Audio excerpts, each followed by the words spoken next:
استاد او نجلۍ درنو لیدونکو ستړي مه شئ. ستاسو پام راګرځوم لاندې کیسې ته. یاسمین د کورنۍ له ډېر ټینګار او نیوکې سربېره ونه منله چې د پوهنتون له خلاصېدو مخکې واده ته زړه ښه کړي. هغه د تره زوی ته په نوم شوې وه. د هغوی لخوا تدعیې وه چې واده د ژر وشي او دا استدلال به یې کوه چې پوهنتون ته خو له واده وروسته هم تللی شي. خو یو دلیل او خبرې هم ونه شي کړای یاسمین راضي کړي چې واده ته غاړه کېږدي، ځکه پوهنتون یې په خلاصېدو و. کله چې د فراغت مراسم پای ته ورسېدل نو نور هغې ته د واده او د ځنډولو بهانه پاتې نه شوه. د واده نیټه یې وټاکل شوه او ورته تیاری نیول پیل شول. یاسمین د پوهنتون د ډیپلوم اخیستو لپاره وروستی کار چې مونوګراف لیکل و ختم کړ. اوس یوازې د لارښود استاد موافقه پاتې وه چې مونوګراف یې د قبلېدو وړ وګرځي او یاسمین خپل ډیپلوم چې لویه هیله او ارمان یې و ترلاسه کړي. هغې نوې جامې واغوستې او پوهنتون ته روانه شوه.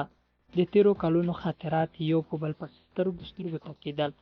له ټولګیوالو بېلتون ورته سخت ښکارېده، خو د نوي ژوند رالنډېده او د ډیپلوم ترلاسه کولو لپاره خوښه وه.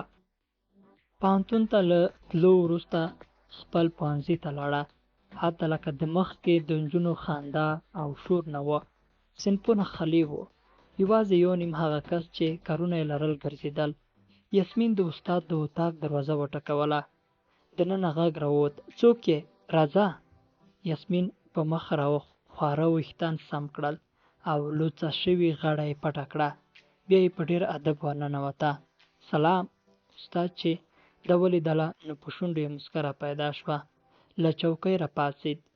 او ګرانې یاسمینې، په خیرونو. او بیا یې د ستړې مشې لپاره لاس ور اوږد کړ. یاسمین د استاد په داسې رویه شکمنه شوه ځکه مخکې کله هم داسې نه و شوي. خو د دې لپاره چې استاد یې په شک ونه پوهېږي لاس یې ورکړ. هغې چې د دې نازک لاس په خپل لاس کې تر لږې شېبې ونیوه د یاسمین زړه په ټوپونو شو. کښېنه. هغې د یاسمین لاس پرېښود او چوکۍ یې ور په ګوته کړه. د یاسمین له خولې غږ نه خاته. کښېناسته. استاد پاڅېده. د دروازې څنګ ته ایښی یخچال نه یې یخ د کوکاکولا بوتل له 2 ګیلاسونو سره راواخیست. بېرته خپلې چوکۍ ته راوګرځېد.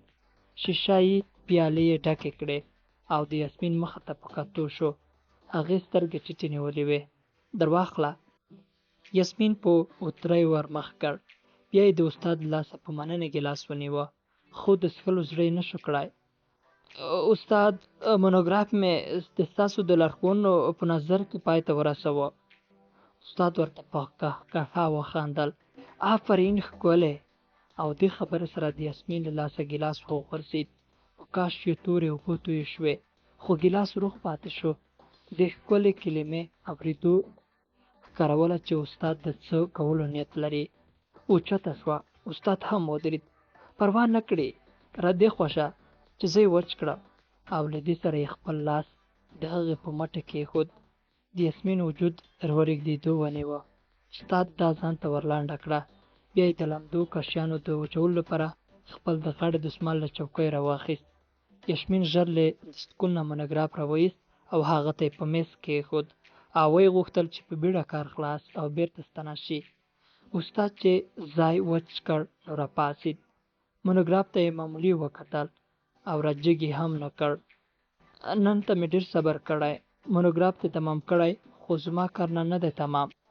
یاسمین حیرانه پاتې شوه. د استاد د خولې د داسې خبرو اورېدو تمه نه لرله. په هغې چا یې ډېر باور کړی و او کوټې ته ورته په ډاډه زړه راغلې وه. اوس هغسې انسان نه ښکارېده، بلکې یو داسې حیوان ترې جوړ شوی و چې ورسره مخامخ کېدونکي یې خوړل. هغې خپل حواس پر ځای کړل. فکر یې وکړ چې استاد به د کومې شیرینۍ غوښتنه کړي. زه به پرې بې ځایه شکونه کوم که کوم کار. استاد د لاسونه پرېنستل او له هغه نه یې غوښتنه وکړه چې غېږ ته یې ورشي. یاسمین د مخکې راتلو په ځای شاته په تلو شوه. له دروازې سره یې ملا ولګېده او بیا په ځای ولاړه پاتې شوه. د استاد تندی تېرېو شو. ته د مونوګراف راوړلی شې؟ دا د منلو وړ نه دی. د یاسمین سترګې له اوښکو ډکې شوې. ټولې هیلې یې په سوځېدو شوې. خوله یې وچه شوه. ګوره، استاد خبره ته دې پرېښود، ته تللی شې. یاسمین په زریو مېز ته ورلانډه شوه. خپل لاسونه یې هغې ته لپه کړل. سوال درته کوم استاده، ته خو یو ځل زما مونوګراف وګوره. ما هر څه هماغسې کړي چې تاسو ویلې. استاد ورته په کرکه وکتل. مونوګراف دې هلته تاییدوم چې وروستۍ غوښتنه مې ومنې. د یاسمین اوښکې په سپین مخ وبهېدې، خو د استاد په زړه د رحم اوبه تویې نه شوې. دلته مه بندګېږه، که خبره مې منې مونوګراف دې تاییدوم او ګنې خپل کار کوه. زما خبره نه بدلېږي. یاسمین وپوهېده چې